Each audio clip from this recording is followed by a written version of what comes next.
guest, JoEllen. She runs the session every month. This month's edition is on how editors work to strengthen every scene. I've had a sneak peek at the slides. It looks fascinating. You're going to enjoy it, and I'm going to hand over right away to you, JoEllen. All right, great. Thanks, Tom. It's good to see you again. It's been a long time. All right, everyone, we're back, and it's another new month. So this month we're going to proceed. Last month we covered strengthening the scenes and strengthening overall a love story romance novel, as it was all the focus for the month.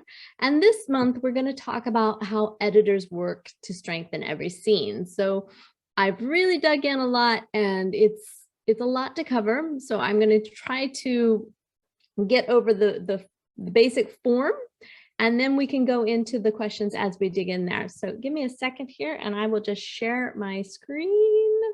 Let's see here. Share my screen. And all right, so that's what we've got. All right, perfect. And you can now see my screen. Okay, great. So this is the beginning, how editors work to strengthen every scene. And basically that is scene evaluations as we look at them in terms of being a professional editor. So this is not necessarily what you're doing to strengthen your scenes as a writer, but it's definitely when you're into the editing phase, when you're doing self-editing. This is what a professional editor would do. So if you were going to approach this, this is how you would do it in the eyes of an editor. And by knowing this, of course, it helps you self-edit and it helps you write stronger. So again, the more you learn to edit, the better writer you become.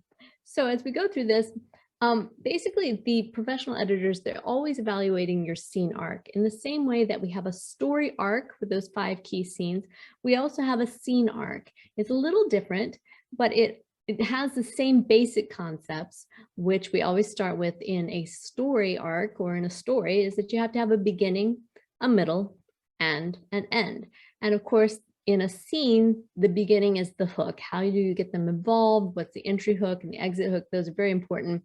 The development is, of course, all of that action and what's happening, what's the main highlight of the scene. And of course, the ending is the climax, and it's more or less the cliffhanger. How do you get them to go to the next scene, and how are these connecting? You can look at them in a domino effect, that each scene progressively leads to the next.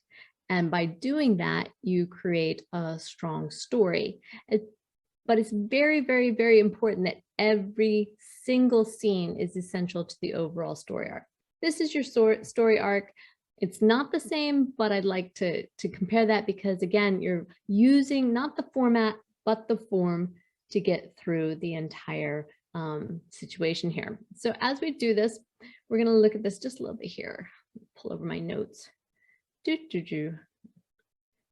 So it's basically how they're going to work with every scene. And I do encourage you, if you are looking how to structure your scenes, there's a very nice complete series on the internet by helping writers become authors on structuring scenes. It's an entire series, and it's really worth referring to, so you can learn a little bit more about that. But before we get started, I want to talk about what exactly is a scene. We have the scene elements there, but what is the scene itself? Well, a scene, I had to come, it's very hard. Everybody's kind of got their own definitions there. But what we're looking at here is that a scene is the sequence with the characters in a unique setting, and it's going to be dealing with goals, conflict, tension, actions, and reactions. And why we mention the reactions is that to have an emotional connection with your readers, it needs to be more than just the events happening externally, but also the internal actions that are happening there. And that's what we're going to talk about today, is how those are interwoven to make sure that it works. So each is essential to the story arc. And if you want to make sure that each scene is building to that overall plot. So again, it should be contributing to that story arc. There are 2 essential parts of a powerful scene. Come back over here to my, the scene arc elements as a whole. When you have those 5 key elements of the story arc, we have 6 in the scene arc. You have the goal, conflict, and disaster. Those are the three main events that happen. But beyond that, you also have the reaction, the dilemma, which it created, that disaster, and the decision that the point of view character or the protagonist makes in the scene that will actually propel the scene into the next one. So this is very important. And we break these down into two essential parts of the scene, and that would be the action part and also the sequel. So action and the sequel, which is more or less the response, the sequel being how it leads into there.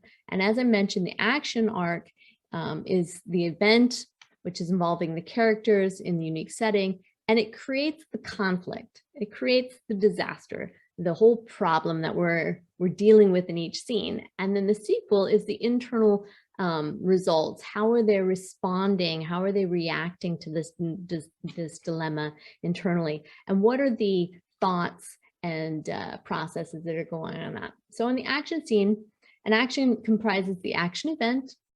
It involves all the characters in a unique setting. And of course, we want to pay attention to our point of view character or our protagonist and make sure that wraps in nicely. And it creates the conflict and tension for the scene. Now, again, the scene is contributing to the overall story arc. It should be in alignment and pushing forward the plot. So the sequel section encompasses the tension more so than the conflict. So the tension is created by the emotions, the underlying events that are happening there. And it's reacting to the action which has happened. And it's creating a new dilemma. The dilemma being the thoughts and conflicts that are happening internally for the point of view character. And then this ultimately requires that they make a decision. It's something unforeseen, some object in the way, some obstacle that got them to a new point. Now things have changed. Their goal at the beginning of the scene has altered to how it ends. And again, that takes you through an emotional transition there. So no matter what, though, they need to have the long-term goal of pursuing the overall plot. So as we go through this, an action and sequel can stand alone or they can be combined in a scene. However, both parts are essential to fulfilling the powerful structure of a scene. So the scene arc is like a story arc. It requires the beginning, middle, and end, and you want to make sure that it's complete there. So the editor is going to evaluate those three parts to determine if you've created the solid foundation.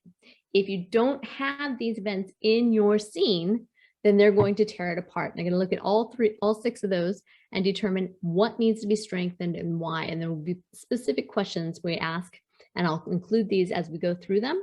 And then of course, I'll send you the link after the video so that you can go and download those, use them as a handout. I didn't create a checklist. Maybe I'll get to that a little bit later, but it is a complete list of questions to ask yourself. These are the same questions that the editor is working in the same way that we've gone through the 38 story elements of Fictionary, and the same way that we have looked at all the story arc and evaluated it in the same way. We're doing that for the scenes. So the scene has two essential parts, and we're going to review those in depth. So how you develop each element of the scene is going to be unique to your manuscript, but the editors are going to locate and evaluate each of those elements regardless. So they may not be in the same order, they may bounce around, they may not be explained or resolved in the same way. There's not a form in that sense, but they all are necessary to exist within that scene, the 6 elements we talked about. Okay, go over here, see if I can go. So the action arc is the goal, conflict, and disaster. Those are the actions that are happening in the scene that are necessary. This is what you need to be focusing on in general to make sure that it happens. You know, we talked about the beginning, middle, and end. This is your goal, your conflict, and your disaster. It's very basic there, but it's very essential in making sure that you go through each of these. So the final result is going to be the combination of both this action and the sequel arc that I mentioned. So as we go into these, the action scene, it includes the goal. And the goal is, as we're going through this, we're going to look at those and we're going to make sure that the editor is asking certain questions here. The goal for each scene is when it's compared to the overall plot. So the goal of the scene should align, and it should apply to both the characters, the point of view characters goal, and the overall plot goal, the goal of the entire book, the blurb, what you've promised to your readers, that they should align. If it doesn't align, then it's probably not necessary to the book. So again, that's maybe something you don't like to hear, but at the same point, you've got to make sure that it aligns. If it doesn't align, it's not necessary. So simplicity is always important. So the scene's goal is going to drive your story. It should take us from this scene to the ultimate long-term goal of the plot. And the scene's goal can be independent, or it can be tied into an overarching goal, which is accomplished over several scenes. But regardless, no matter how it's dealt with, it needs to apply to the overall plot. And so the editor is going to ask themselves, is the goal relevant to the plot, the goal of the scene? And you're looking at the external and the situational events here. Is it essential to the plot? Meaning, if we took this away, would it make any difference? And that's really important to ask yourself, because if you're including things that are not important or not magnified, that don't matter to the character or doesn't matter to your readers, then it really shouldn't be there at all. And you want to make sure that each of these goals leads to the next new scene. And that scene creates a new goal, a new conflict, and is a disaster. So as you go down this list of 6 elements, you're basically going to wash and do it again. And each scene should progressively lead as you go up through the story arc. And does the scene goal match the point of the view of the character's goal, which is what I mentioned there prior. All right. So you want to have unique and short-term goals, but it should always combine and be in alignment with the character and the plot goals. And when we talk about the character goals, we want to remember that you not only have the scene goals, what he's entering, what he's doing, but also the internal goals. So you have what he's trying to accomplish at this time in the moment, the long-term goals of the ultimate plot, and then internally what he's trying to overcome or do, even if it's not exactly evident to the client, to the character. So that's the first part. The second element within there in the action arc is conflict.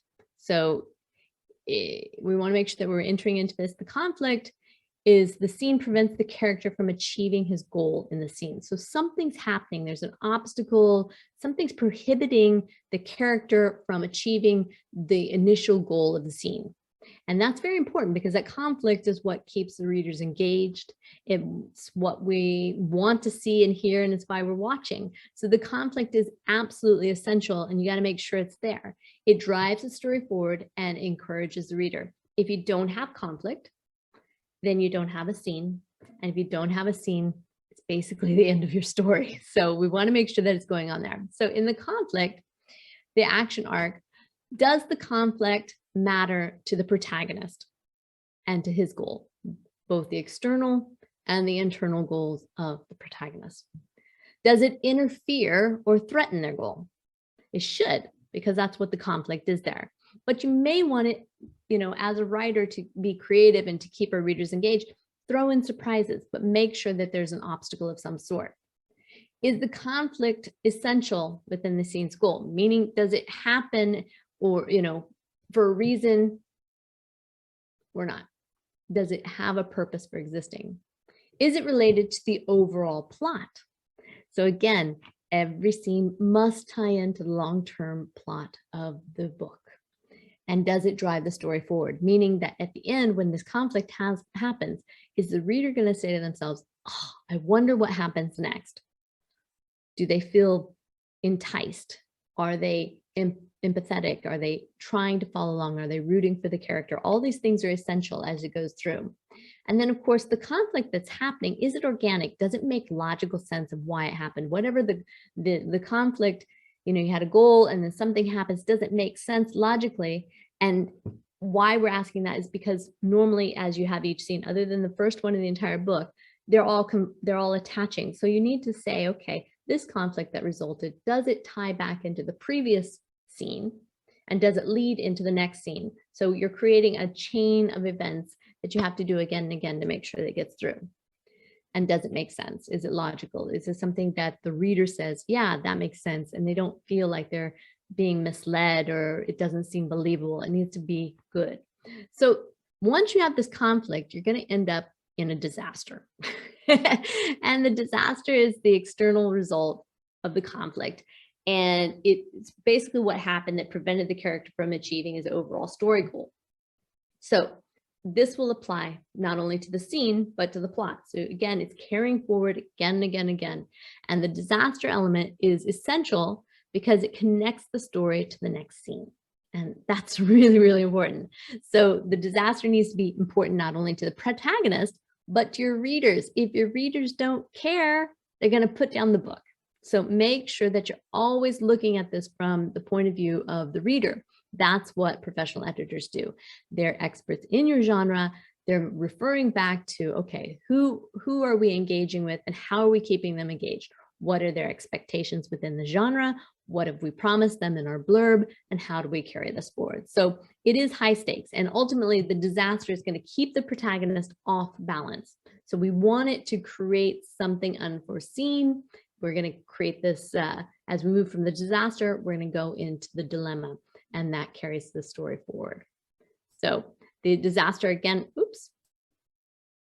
So the disaster has to be organic and it has to be a sensible result of the conflict. It can't be just a random disaster happened that had nothing to do with the conflict that was introduced in there.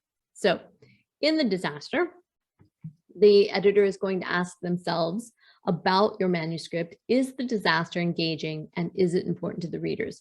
If it is not important to your readers, then we're really not engaging. This is a relationship. It's back and forth, cha-cha-cha. And you got to make sure that you are working with a partner, and the partner is the person reading your books and becoming an avid fan of your books. So does it set up the next scene's goals? If it doesn't set up the next scene's goals, then you've got a gap here, and we've got to connect that and make sure that we reestablish that and make sure it happens correctly. Does the disaster drive the plot? Again, the plot being the overall story arc. You can have individual small subplots going on, but are they all important and relevant to the ultimate storyline and the promise that you made to the readers when they chose to read your book? Gotta be sure on that. So is it organic and logical result of the conflict? Is this something that is it's a cause and effect that you can see it? Should not be something random that just creates conflict or disaster for no unknown reason. It has to have a purpose always. And does it connect appropriately to the scene's goal? Does the disaster affect the ultimate goal of the scene? Because that's what you want. You want to start with one goal and have one emotion at the beginning and end with a different emotion at the end. By doing that, you're getting your readers more and more engaged. So as we go through the action, that's the action scenes. That's the first half. Now, this is the first part. It's not a half, the first section, I should say. The first section of being the action sequences, the action arc is going to take up most of the scene. But it's not all of the elements. The other three elements are just as important to fulfill the internal events that are happening in there. Oops. Okay, so the sequel arc is part of that. And it consists of the reaction, the dilemma, and the decision. So these are the events that are going to happen directly in response to the prior three in the action: the goal, the conflict, and the disaster. So again, as you do this, you want to make sure that you're fulfilling the goals, but it results in further complications again and again and again, so that you keep your readers engaged again and again. So the action scene consists of the goal, the conflict, and the disaster elements. And these external events show us what's happening in the story.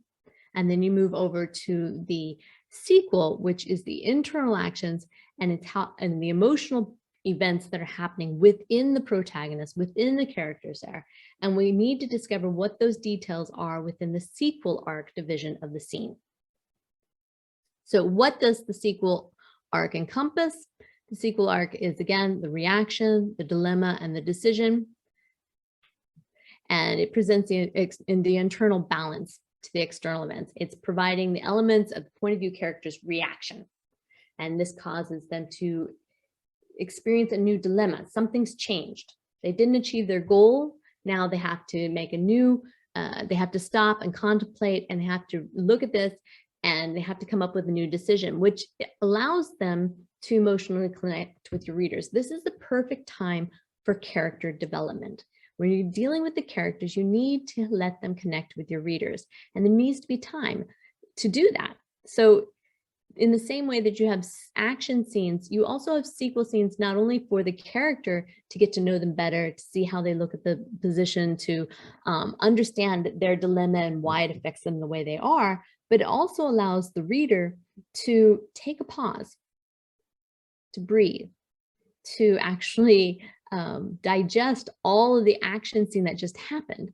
So although the action may be the driving force that people get involved with, there's still an emotional connection that they want to keep carrying. If it's just action, action, action, action, action done, it's not enough. They're not connected to anyone in the event. So the sequel arc is so important because it's how is it affecting the individual protagonist? How is it affecting the point of view character? What are they doing? Do they, what are they thinking? How are they feeling? What is the dilemma? And in that dilemma, what are the choices they're even considering as a reaction? And what is the ultimate decisions they make? So again, we're going through all this, and the sequel arc allows you to catch your breath, allows you to connect with the characters, and it allows you to really build this character arc, to build the background. There's a lot of different techniques that, of course, we're not going to go into today, but the different ways of engaging them and letting them know. So it's the essential second half of the scene, and basically it adds tension. So conflict is, something happens, it's an obstacle, it's something that's preventing them from achieving what they want to do. Whereas tension is that emotional suspense. It's what lies underneath the surface that creates the dilemma, the problems, and it's a great way to weave in introspection for the characters. So as we're dealing with the sequel arc is the elements of the reaction, the dilemma, and the decision, and it needs to be focused and deliberate. Now, you may not spend as much time writing out the reaction. You may be able to show it very quickly in a sentence. You may need to show it over several chapters. Regardless, it still has to happen. It still must exist for that scene, the dilemma also and the decision. So it provides context and it provides meaning to the action part of the scenes. Without the reaction, the dilemma, and the decision, all we have are events, just, it's just happening. But with the reaction, the dilemma, and the decisions that the protagonists make, we get to experience the events through the eyes of our protagonists. We get to understand the way that they see the world. We perhaps get to know a little bit more about them, and we are engaged and we care and we root for them so that they will continue in the story. And again, this is what you want. You want to create an audience of people who love your characters, who love the events and follow through. Oops, let's see here on my page. So again, the sequel arc is the internal balance to the external events. They're not equal, but they are definitely important. In importance, they are equal. So it's a time of reflection. It's a time for emotional connection to the readers with the characters, and it really helps us go forward there. So the questions that the professional editor is going to ask during this time is the reaction related to the disaster? It has to be. If it's not, we don't need to just have them carry on the day as if nothing happened. They need to have a direct reaction to the disaster. And what is it? Is it a gut reaction? Is it an emotional reaction? Is it a physical response? What is it? Is it appropriate and logical response, again, to the disaster? If you want to surprise your readers, you can by bringing in a response that maybe wouldn't be logical to us, but would be logical and appropriate for the character. And this is where you get to create something new and exciting. But again, it needs to be logical and appropriate to the disaster for this character. And does the reaction match the character's personality? This is how we get to know our characters, by going through the emotions and the responses to the external actions. We can see how the character is developed, what their background is, where they come from, and why these things are important.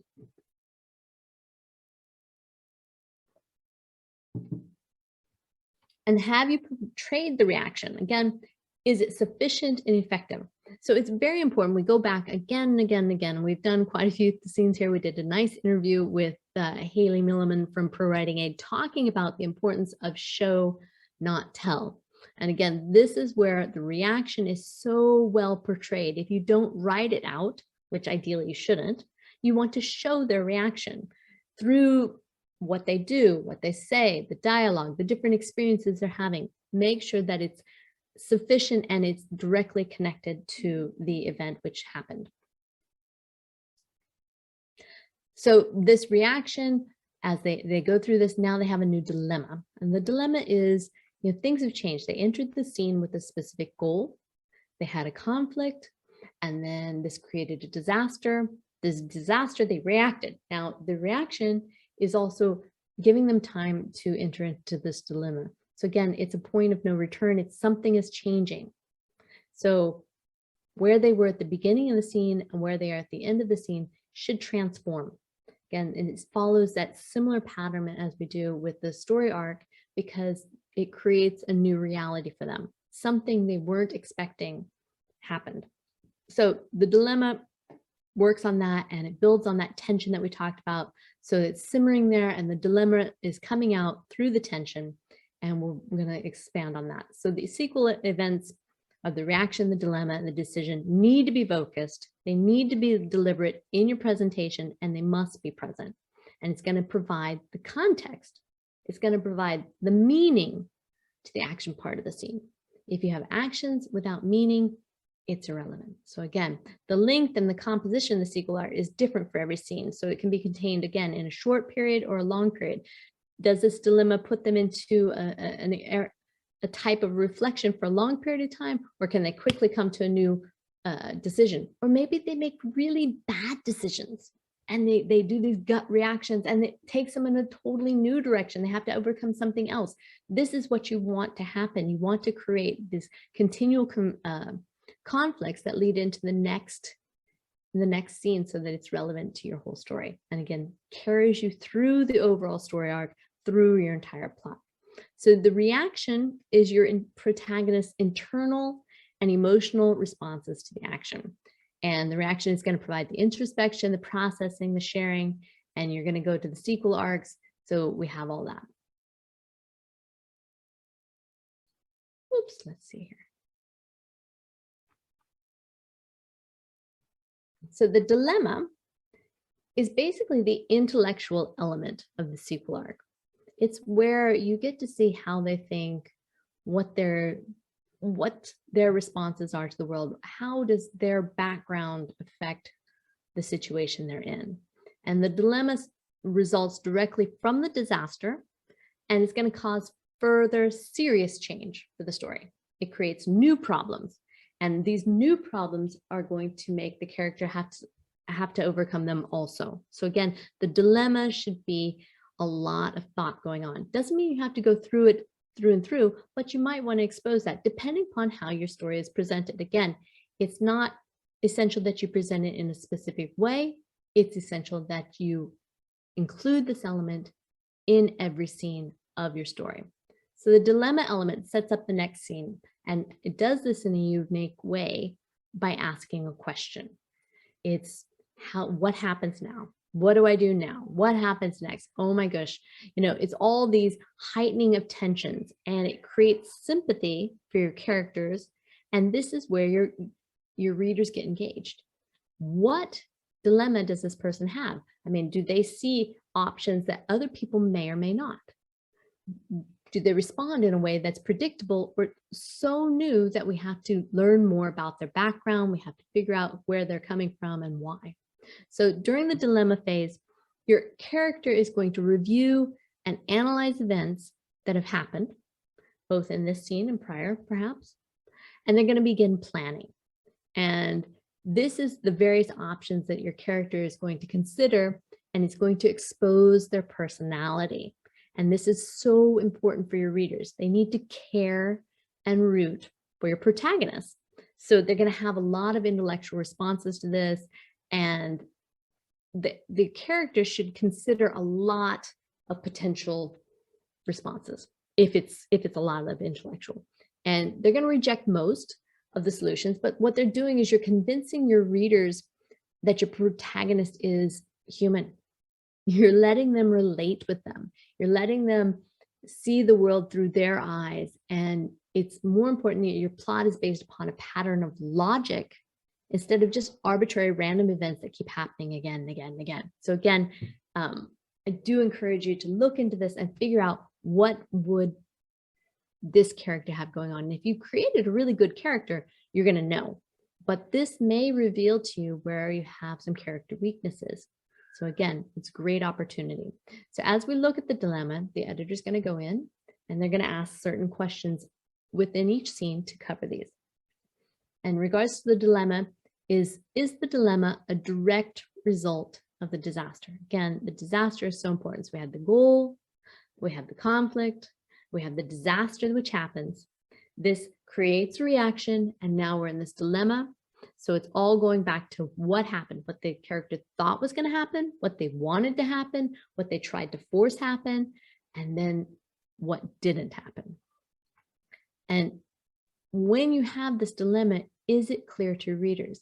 If your character is experiencing a dilemma and your readers don't care, then there's a lack of connection. So it needs to be clear to your readers. You can either have some dialogue or a conversation, something's happening to expose this, but they really need to understand what the dilemma is for the character, and they have to be siding with them. They have to really want them to proceed. So, and if not, you've got to ask yourself, why would the readers care?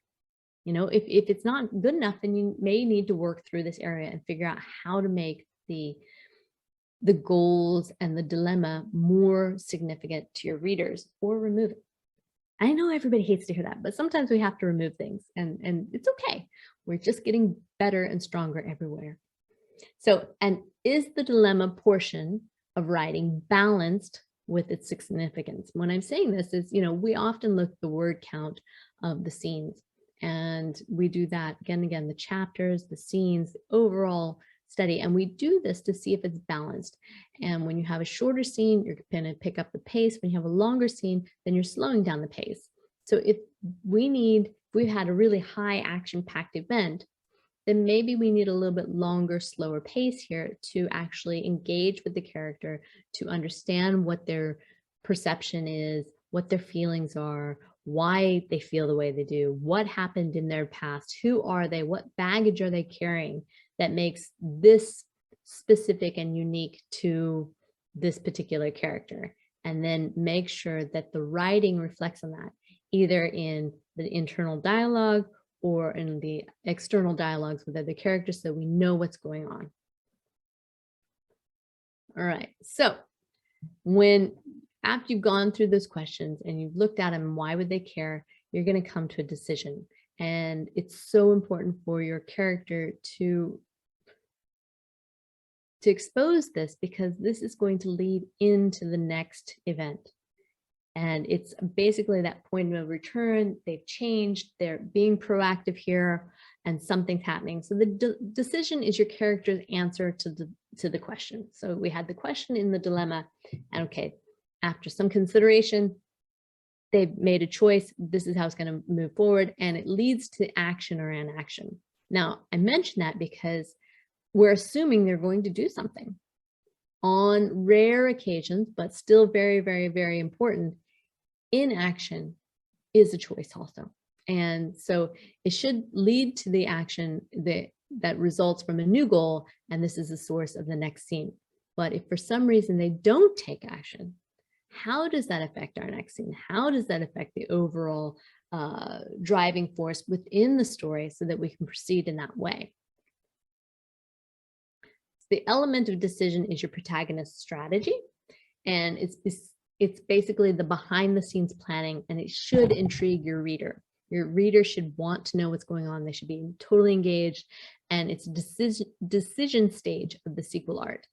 And it's basically moving them. It's a forward motion. And it keeps the story going on again and again and again. So it's ultimately your character's long-term goal with the short-term decision. So the long-term goal is being, again, their ultimate goal in the story, but it's a short-term decision, and it should, again, align with the plot. If it's not aligned with the plot, then it's not relevant to the story. So every plot and subplot should all interweave and connect. There should be nothing random. Everything should have purpose. Everything should have decisions. Everything should be evaluated and contribute. If it does not contribute, it should not exist in the scene or the book. So as we look through this and we look through their decisions, the professional editor is going to ask, is the decision a direct result of the dilemma? So again, the dilemma is the question and the decision is the answer. The dilemma evolved from the disaster, which was in conflict to the character's original goal.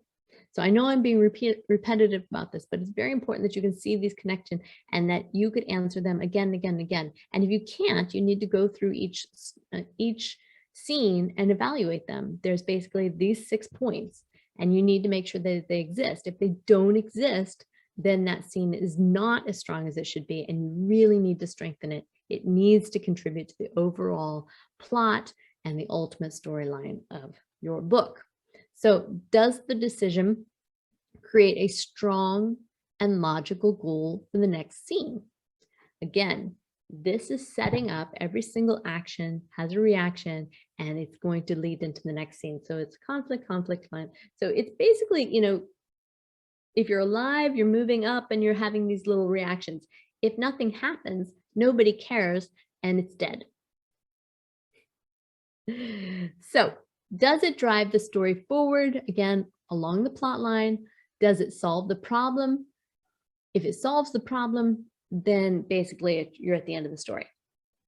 It should create more adventure. It should create more questions, more conflict, more adventures of what's going to happen.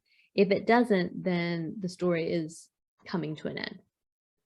And does it reveal insight to the character? The most important parts that we're looking at here with the sequel parts, so you have the action and the sequel, is the availability to pause, to process, to understand, reflect as a reader on what has happened with the actions. And during this time, it happens while the actual protagonist is reacting and having a dilemma and making decisions about their life.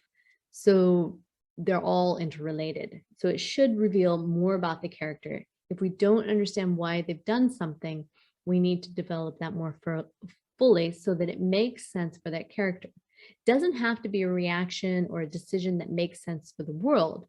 It has to be a decision or an action that is sensible to the character which you've portrayed and to which the readers can connect and support in those decisions. So is the decision element obvious? Can you see the something happen? Again, this could happen in literally the space of a sentence, but it must happen. There must be a decision. Disaster happened, created a dilemma, they've chosen the next path, that's where we're going, and now we're all on this next step. And have you stated it appropriately? Meaning, have you written out, well, John had a dilemma. He considered this, this, and this alternative, and he chose that. Or are you going to show, you know, he sat down in complete depression after the event. He comments to his friend, I don't know what to do. I've never felt this way in my life. As he gets up, what action does he take? Show what the decision is. Show his emotions through the actions he's taking and the conversations he's having and how he appears. And how do you provide that? Again, we're going back to the show, don't tell, because it makes it a lot more interesting. But again, make sure that it exists. And for yourself, you know, if you want to go through at the beginning, when you're looking at your outline of your book, And you should have gone through, you should have the word count, you should have all of your key scenes in the story. But now as you go through every single scene that has a name and it has the elements that we've gone through, you need to look at these 6 factors for each scene, and you need to make sure that they exist. So do we have a goal for that scene? And write them out. If you can check, great. Mission accomplished. Now we just make it shinier, better, faster, and more engaging. But if it doesn't exist, then you've got huge scene gaps there that we need to fulfill for it to be strong enough to stand up to the day-to-day reader, especially the audience who are the readers of your genre, who have certain expectations that you have pre-established in your blurb and in your promise to them at the beginning before they agreed to buy and read your book. So again, don't overlook that. Make sure it's there. Make sure it's available. So the scene arc has the goal, the conflict, the disaster, the reaction, and the dilemma, which leads to a decision. Now, one of the important parts that we may not be covering in depth right now, and I'm not sure that we have enough time to go into it, but I do want to mention, because it's super important here, and I haven't put it into the slides here, is that you want to have an emotional expectation, an emotional state of mind, shall we say, when you enter the arc, or you enter the scene, sorry. When you enter the scene, your character is going to have this goal. And if they achieve this goal, they expect to feel and behave a certain way. So a really good way to keep your readers involved is to change the emotion throughout, from the beginning to the end. The emotion at the beginning and the end of each scene should not be the same. And that should be to conflict, should be due to, even if they get what they want, there should be perhaps the possibility or fear that they're not going to get what they want, or they get what they want and they were much better without it. So now they realize, they didn't actually need what they thought they wanted. And now their life is on a different path because it was a choice that they couldn't have seen the repercussions. They couldn't have understood this. So the emotions that you're portraying for the characters is so important. Of course, you need to have interesting and engaging actions. You need to have whole kinds of wonderful conflict and disasters happening. And disasters, I mean, it doesn't have to be a disaster. It can be a romance. It can be different things, but things aren't proceeding as planned, as they wish, as they wanted, either because they didn't really know what they were asking for or something got in the way. So again, changing, you need to have an emotional arc over all of this also. So it's super duper important as you go through those. And again, this is what structural editing does. And if you have any questions on this, please let me know. We'll be glad to enter those. And again, there's more information here. I'll give you the links. But again, in editing is a process there. And I do encourage you, we did write a book with ProWritingAid and Fictionary there, and that's available for download. And I'll be happy to send those along to anyone who asks. So, oops. Oh, we have the third. Okay, so there we have first editing, then publishing. Let me pull this up here. I will stop sharing and I will answer some questions. So we have the Q&A here.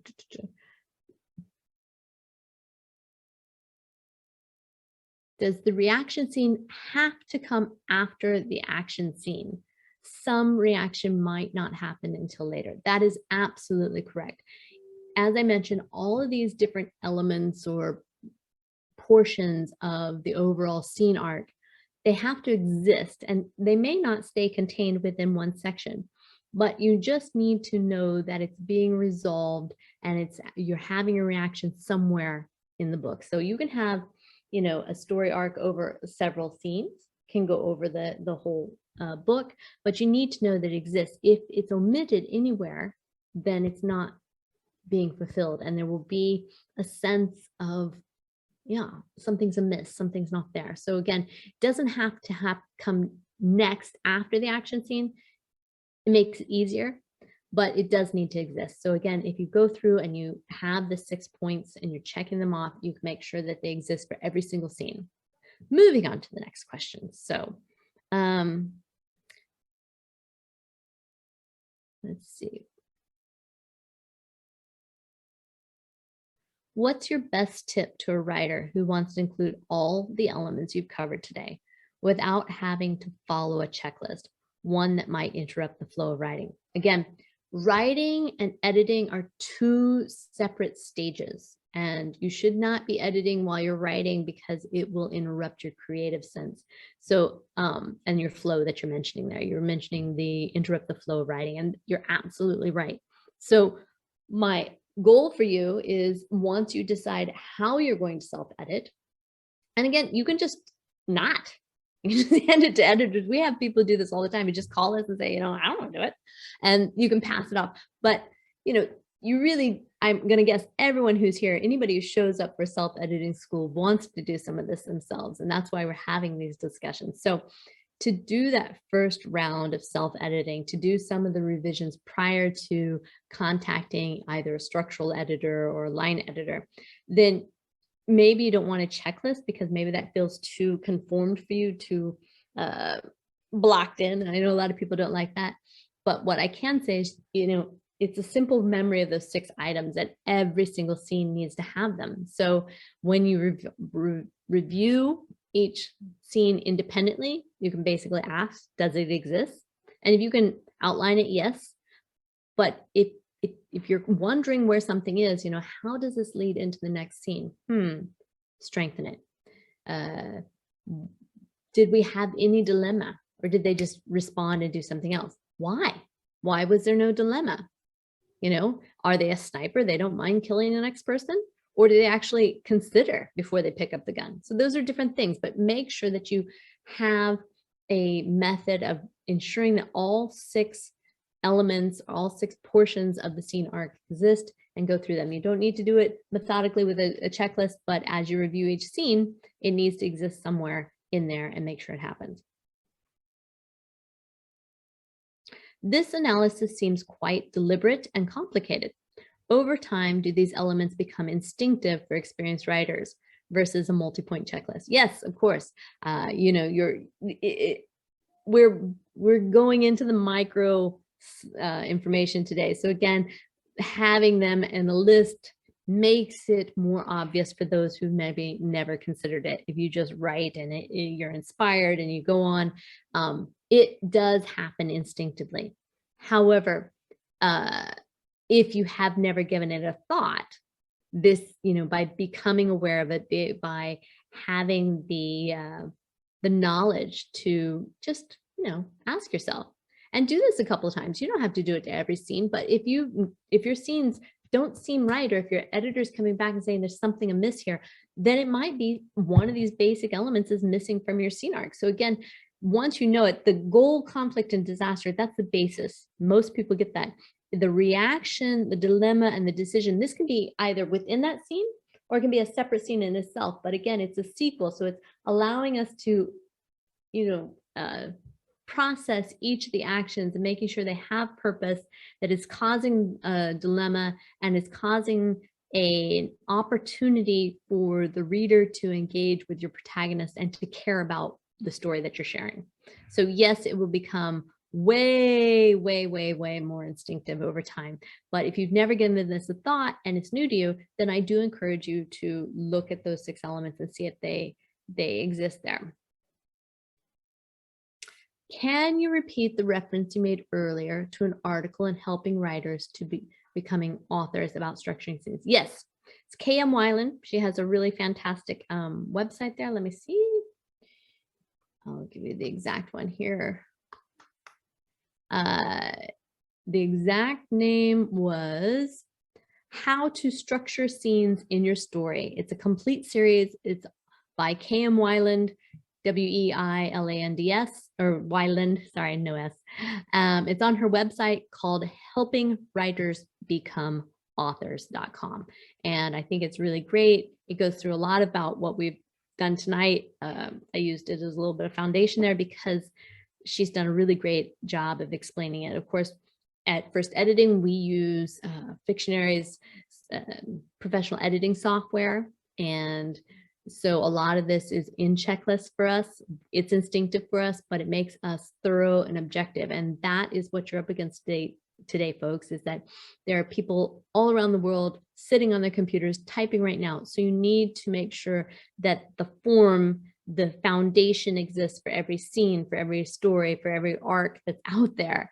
And that's why we're doing that. But yes, please check that out. And she does some great work there. How much do you charge for editing? Oh, okay. Again, we can give you an instant price quote. Just go to firstediting.com, enter in your word count. If you are aware of what level of editing you need, then of course you can see our instant price quote back. If you're not sure what level of editing you need, which is based upon where you are in the editing process, which phase of editing you're approaching, or what your manuscript needs and what your goals are, those are the three things that determine what level of editing you need. If you don't know those, send in a sample or send in a portion of your document. We'll provide a free sample and we will give you the professional recommendation of what you need, and we won't give you anything less. If you'd like to upgrade from that, of course you can. It may or may not be necessary. We'll be very forthright with that, but we definitely want to make sure that you get what's necessary before you approach the public or share or try to go to any agents. Okay, can you discuss dilemma further? I'm not clear on how it differs from reaction. Yes, dilemma is the intellectual portion. It's the question, it's the why, it's the whole pondering, it's the internal dialogue or monologue, whichever is happening there, of what do I do now? Sometimes you just have a reaction and you move forward. So it can be a very simple situation. It can be they're so angry, so they just, in fury, they did this. That was their dilemma. They solved the problem. They had a reaction. But if you really want to allow your readers to get into the mind of your protagonist, then dilemmas are allowing you to build that interaction through the options that they're considering. They may consider many, many different options that other people would feel are not even available. They would never consider doing that, but maybe your character is that person who has a wider range there. So as the story progresses towards the climax and the pace increases, that means the sequences need to be relatively short to keep the pace, right? Yes. If the scene is going to be impactful, it should be short. Longer scenes create more a slower pace, and so that's the way it goes. So absolutely right. Is it possible to get a copy of the slides? Absolutely. We always provide those, and that'll be sent out. Tom will be emailing you, and I will send you the link to where I've uploaded it. I'm going to do it right after here. I haven't done it yet. So as soon as I get off of here, I will upload it, and then you'll get that within the next 24 hours so you can get the handouts. Okay, so here is another question. If you need to have the emotion change from the beginning of a scene to its end, how do you accomplish that if you have 50 scenes in your novel? Well, each scene is, you have something that's going to happen. And if there's conflicts that are resolving, then of course there's a lot of emotions. This may sound like a lot, but we have numerous emotions throughout the day, numerous emotions throughout our walk down the street, who we meet, what we see, how we feel, what we're expecting, what actually happened, why it happened, what we feel about that, why it always happens to me, those kind of things that are happening. So again, it's just for the beginning of the scene. So yes, of course, you're going to have 50 scenes in your novels, but you want to make sure that different events are happening, that you have different entry hooks, different exit hooks, that those are all working together to fulfill the overall story arc and proceed in the story that you have here. How do we get the book you co-wrote with ProWritingAid? I'm going to send you the link. You can download it from us. It's also on ProWritingAid. Either way, they have it in their downloads there, or you can come over to our site and I'll have the link available there. If you drop me an email, I'll be glad to email it to you. And any questions or concerns, you can always reach out to us at editors@firstediting.com. And we will be glad to get back to you. If you'd like to get a sample, you can send us a portion of your document. We do set up consultations, so all of that's available. But again, the reason why I'm here and the reason why we have the self-editing school is to allow authors to get on the same wavelength understand the expectations, understand the lingo and the methods that we use, because editing is an expensive process. It does, it's one of your largest investments that you're going to make. So you want to make sure that you do it right and you're using the best tools out there. So we have the use of ProWritingAid. We use it ourselves. And of course, we're inside their tool there. On the right-hand side, you'll see a little button. You'll say, get a human editor, and that's us. So we'll be glad to take a look. And whenever you're ready to start, we're there. So that's why we're here, to make you more educated. The better writer you are, the better editor you are. They are interwoven. They're not independent. So I think that's good. Hey, you're back. I've been listening the whole time, JoEllen. I loved it. It's brilliant. Fantastic. It's great. I mean, we haven't talked for ages. It's been so nice to listen to you do your stuff as well. Fantastic. And some great comments, some really nice comments. People talking about could easily been 2 hours, let's face it. I mean, really, there's so much to say. So, and some lovely comments from everyone joining in. So yeah, I mean, I just want to say a big thank you. Really good. Yeah, thank you so much. It's always my pleasure. We'll be back again next month. As it sounds, we are scheduled for at least the next year. So if you've enjoyed it, please let ProWritingAid know. It is our pleasure. We do like collaborating. We like doing everything together. I think it makes not only us individually better, but I think it makes the industry better. As we push the standards forward, everyone has to, they know what a professional editor should deliver. And if they're not delivering it, you're not getting what you've paid for. So that's what we're doing. Couldn't have said it better. Fantastic. JoEllen, thank you ever so much for today, this evening, this afternoon. Yeah, really, really interesting, and some lovely comments still rolling in. I think that's everything there, right? I think that's a wrap. So Thursday of the month. Yeah, I'm going to be tuning in December. I hope everyone else does too. Thank you ever so much for joining us for another great session, and have a safe and wonderful day wherever you are. Take care. Thank you. Bye-bye. Thank you. Bye.